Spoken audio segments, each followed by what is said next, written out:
just because we can't ever afford to have an entire class period to give a test back. It just isn't possible. I wish we could, but we just don't. So one of the things I wanted to show you guys today is our new Canvas. So it just means our new chapter. This is our social chapter. Please note that you were supposed to have read pages 643 to 650 by today, and then coming into tomorrow, or by the next week, by Wednesday, you can see what you need to have done. I want to point out a couple of things. At the beginning of the school year, you guys all checked out a book that looked like this. This is where we're going to bring this back. So I told you can tuck this away, you don't need it, now you do. This chapter we're going to be reading some of these studies that will come out of this book. They're called 40 studies. Your assigned work tonight is to do number 37. So they're all numbered, and then you need to do the worksheet. I also highlighted, because I want you to know, every time you guys do a 40 studies, it is graded. Just because I always want to be transparent so you understand what is going to be graded and what's not. So let's take a quick look in your packet of what page that is on. Just bring it on up here, yep. So when you guys look at your packet, it's the first gold sheet in your packet. Just make your piles, yep. So and then Phil Zimbardo's picture is right here at the top. This is graded, so I would recommend, instead of trying to rip this out, because it'll probably ruin your packet, just do it on a separate sheet of paper, and then you guys will turn it in to me on Wednesday when you return to school. Please note, everybody, you okay with that? You understand that so far? But look at what you have tomorrow when you're at home. You also have a 40 studies. So you have number 40 that you have to do. So on Wednesday, you're going to be turning in 2 40 studies for me when you return. The second 40 studies is on the very first salmon sheet.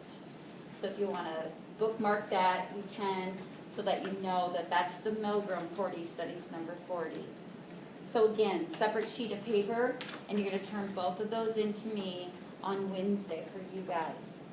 My students at home, you're going to be turning this one in tomorrow. Any questions on your homework? Okay, so always take a look at this so you know where we're at and what you need to be doing. We're going to start today by having you open up to the purple sheet. All right, there are 2 stories here, and I would like you to take a moment to read one of them. I'm going to assign you guys, each side is going to have a different story. So there's 2 purple sheets. So over here on Brian's side, you guys are going to read the very first purple sheet. Do the questions at the bottom, please. You guys over here, you're going to read the second purple sheet. So just flip it on over. Yep, let's flip. There you go. Yep, read that one and do the assigned question at the bottom, please. At home, choose the first one or the second one. You guys decide, and then do the question at the bottom. So let's take a moment to read through this. Yes.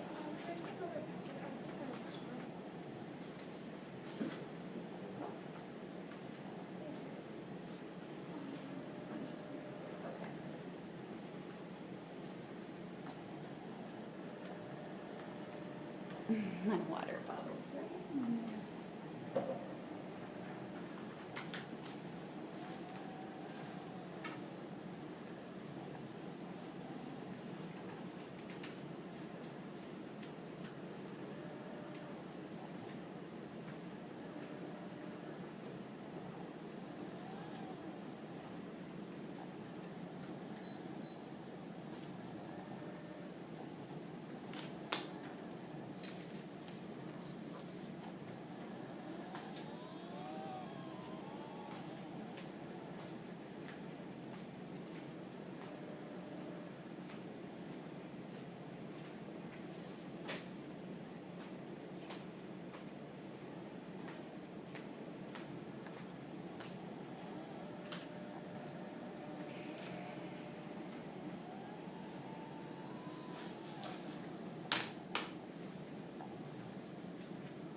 sure you have something written down at the bottom.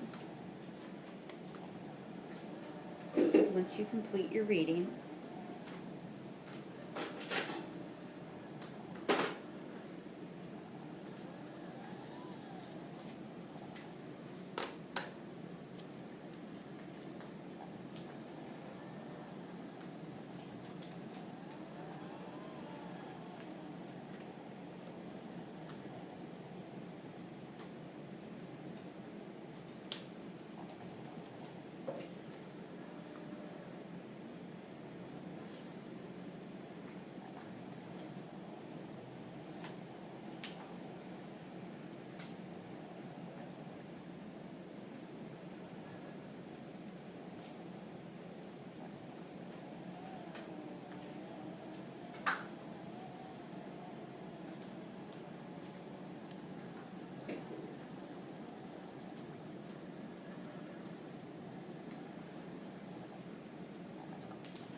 So what I want us to do is both of you read 2 separate stories.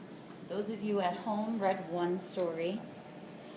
Jada, do you mind just giving these guys, because they didn't read your story, a really brief summary of the second story?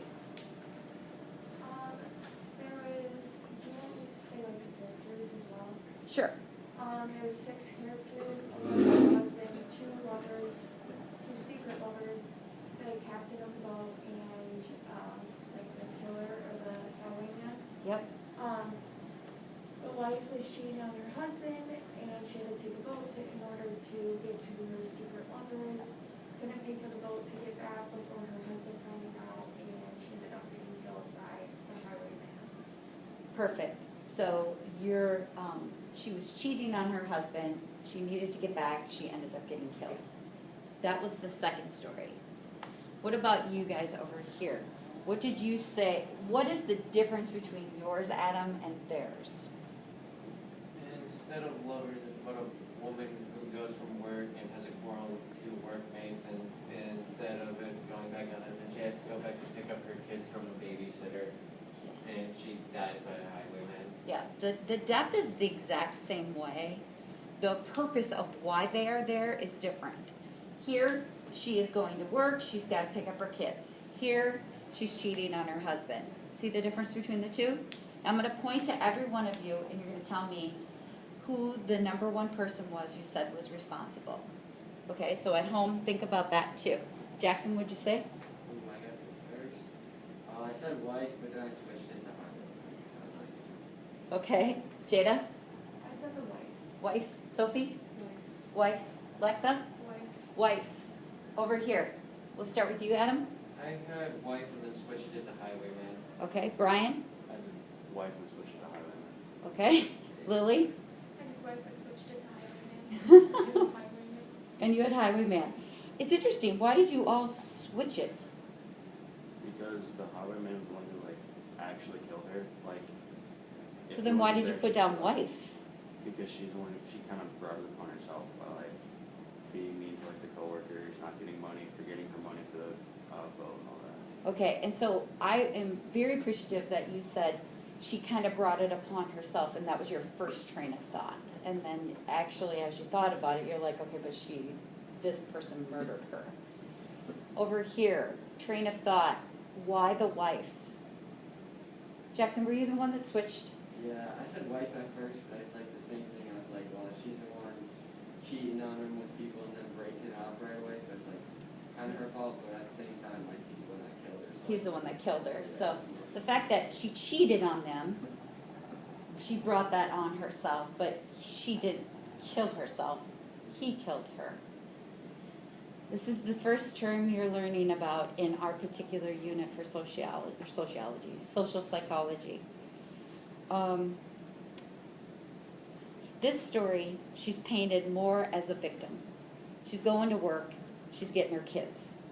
So even though some things happened, here she's definitely painted more as the person that is doing something wrong, correct?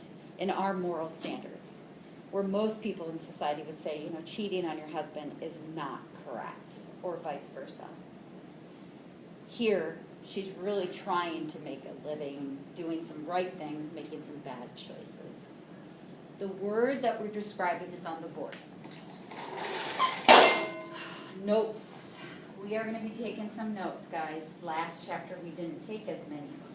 Feel free to write these in your packets next to those, what we do, like that activity, if that will help you remember it, or you can do it on your own sheet of paper.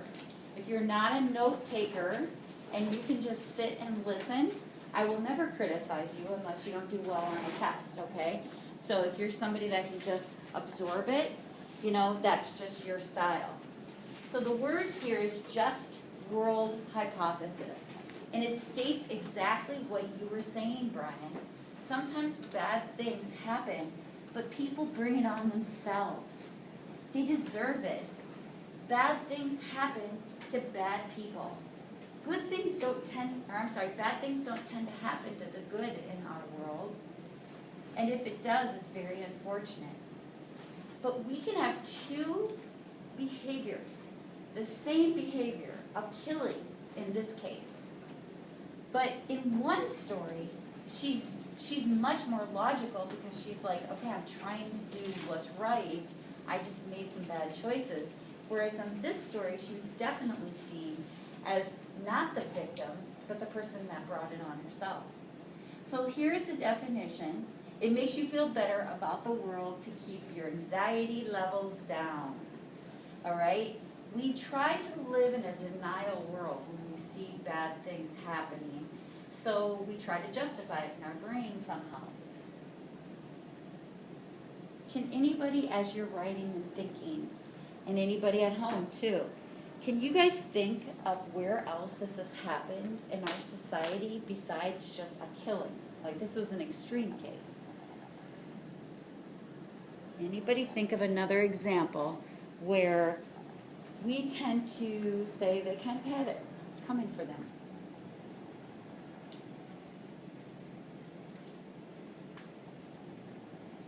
Come on, guys, think. None of us are perfect, right? So we've all done this. Maybe you've heard parents, maybe you've heard society, maybe you've heard other people say things. Lily? So my mom walked out when I was young.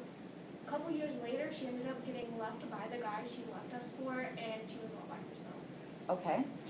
And we just like, oh, that's on her. She left us for him, and it's on her. She lost the guy. Right. So that action of her leaving was a bad thing. So now it's kind of come in full circle. You had what you had coming toward you. What if she was a really good person and made great choices 100% of the time? Would you still feel that way? You'd feel more, people would have a tendency to feel more empathy for her and feel bad for her that this man left her. That's a good example. What would you say, Jackson? You had your hand up. Never mind? I can think of like a couple off the top of my head. What do people say about the homeless population? If you ever go to Target, you can see a person sitting on the corner at Hy-Vee over there. Sometimes downtown as well. Yeah, Jada. Like, some people don't really feel bad for those, like, the homeless because, like, they say, like, get a job. Yeah. I mean, honestly, what's going through people's minds when you're pulling up and that person's sitting there and they're wanting money? We can list them. You don't have to say them, but what do others say? Get a job. What else? What other comments do people say in their brains, you know, to justify, I'm not going to give that person money. I'm not going to help them. Lily? Probably there because I have a drug addiction. They Oh, they're just a druggie. They're just gonna use the money for drugs. They're lazy, right? We tend to judge them based on that. Why? Why? Because we want to feel better that we are looking straight ahead and keeping that car going and we're not dropping them any money, right? So we do this. How about a very, very serious, tragic thing like rape? What do sometimes people in society say about the female? She brought it upon herself. Give me the reasons why she brought it upon herself that we hear society saying. What she was wearing. Look at what she had on. What did she think was going to happen? She looked like a slut. Right? I'm not telling you anything new that you haven't either heard or formed in our own brains of ours. She was flirting with him. She brought it on. She totally led that guy on. She was at the bar by herself. What a stupid girl. She walked home alone. What a stupid girl. Right? She was drinking too much. She should have known better. How many times do we have to say that rape is rape and rape is wrong and that a woman is not bringing it on? If she says no, she says no. And that's not the point of this conversation today. We will have another discussion about that. The point is, we try to justify in our own brains. Person over here is having sex. Okay? Person over here is having sex too. Totally with different people. This person gets pregnant. This person does not get pregnant. This person says, you know what? She's just a slut. But you're doing the exact same thing. You know what? I'm not using birth control because it's not going to happen to me. I'm not going to get caught. Right? But when you get caught and something bad happens or unexpected happens, we use this. Do you feel like you can understand that? Be careful, be cautious. This whole unit is going to be about behaviors of people, and we need to take them and internalize them and go, how do I do that? I do that. I do that. And that's not a good thing. This is not a good thing. We've got to catch ourselves. So the last 10-ish minutes, I've got some slides I'm going to share with you. These slides are based on the reading that you were supposed to read for today. The fundamental attribution error. I've got a lot of terms on these slides. I'm going to go fairly quickly.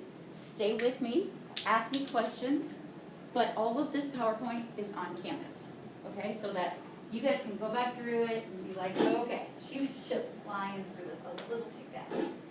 Jada. Do you want us to do it? You know, you're going to need to know this stuff. So you can either choose to just listen right now and then go back and take notes. And I had last period, some people actually sat down and they were taking notes as I was talking. So, okay, here's your example. Billy is a bully, guys. We all know somebody like that in school. This is Billy. Every day Billy steals lunch money from his poor, defenseless classmates. Why does Billy do this? Why did she get murdered, right? So it's the why we are curious about. The term we are going to be talking about, the entire term is the attribution theory. And under the attribution theory, there are going to be 5 to 6 more terms that you need to be able to understand. And hopefully you will have a good basis when you leave here today, and if you read, you also should understand. So let's talk about that a little bit. What is the attribution theory? That suggests how we explain the cause of behavior and any events. So we credit that behavior either to the situation or the disposition. We judge people and ourselves on these two things. You need to make sure you understand what those mean. So is Billy a bully because something bad happened to him when he was like younger? Or is he just an asshole, right? Is he just a jerk? So disposition means your personality. So Jada did not take her test on Friday. And I hope to God you never get mad at me because I use you guys as examples, and I used a girl last period. She came in late, so her example was coming in late. So I can either judge Jada on the situation, right? So I could say in my head, oh, she was sick, something bad, she wasn't feeling good. Or I can say, oh, she's just skipping because she wasn't ready for the test. Here's the key. How am I treating her? If I judge her based on this, how is my attitude toward her? Kinder, more empathetic, right? If I'm judging her based on this, now I'm snapping, I'm short, I'm impatient. Do you see teachers doing this all the time? They judge you incorrectly. And it's not just teachers, it's everybody. We do this to other people all the time. And our actions result from how we judge, whether it was a situation or a disposition. Following me? So, Billy comes into class every day, he's hostile toward everyone, tells the teacher, this class is a waste of time, he makes fun of other kids, using the attribution theory. How do you explain Billy's behavior? So let's do situational and Billy's dispositional factors. See the difference. You could say any of these. Billy's parents are getting a divorce, and he's lashing out. Billy has a bad memory of the teacher picking on him. Now he dislikes all teachers. We are looking at the situation. We are going to give him some grace. We are going to give him some forgiveness. But if you're saying it's Billy's disposition, he's aggressive, he's lazy, he's disrespectful, now all of a sudden, my patience with that young man in school is not there. Therefore, how I'm going to treat him is impacted. This is what you're going to have to do on the test. So let's take a look at this slide. You're going to put it on one side or the other. Why is this cop writing a driver a ticket? Here's one side situation, one side is disposition. Cop needs to hit a quota for the month. What side does that go on? Situation, Jackson, yes. Cop enjoys inflicting pain on other people. That's your disposition. That's the personality. Like he's just a jerk, right? And if you've ever had a ticket, I know I have, a speeding ticket, that has come out of my brain. Oh my gosh, you're just being an idiot. Why did you have to pull me over, right? Why couldn't you pull somebody else over? This cop is just an idiot. He's out to get me. The driver was speeding and deserved it. Situation, that's right. And finally, the cop's wife divorced him that morning and maybe he's feeling a little, situation. Are we good at one side or the other so far? Okay, this is going to get a little bit more complicated. So now, when we talk about ourselves, when you're judging yourself, do you tend to judge yourself based on the situation or the disposition, guys? This is called self-serving bias. This is another vocab term. So this means when you're judging yourself, do you give yourself the benefit of the doubt? We definitely do. So if you passed the test and you did well on the test, who is the reason that you passed the test, or what's the reason why you did well? If you are saying this to yourself, I did well on the test because of me, right? I did well because I studied hard. But what if you didn't pass the test? What if you did poor on the test? And you're judging yourself? You're going to say, everybody but myself is the reason why I did not do well on that test. See, it becomes complicated because when all of a sudden we start looking at other people, we do the fundamental attribution error when we do ourselves. This is ourselves, keep that straight, self-serving bias. I'm serving my own bias. This is when I'm judging you. You're judging other people. So all of a sudden you make the other person responsible and it flips. So the fundamental attribution error would be, just a second, why did I pass the test? Fundamental attribution error. I'd probably say, why did I fail the test? Whose fault is it? It's their fault. They're lazy, right? Okay, take a look at this PowerPoint. Make sure you understand all the terms. I'm going to quickly go over it tomorrow when my B students start. You guys have a great day. Don't forget to do those 40 studies.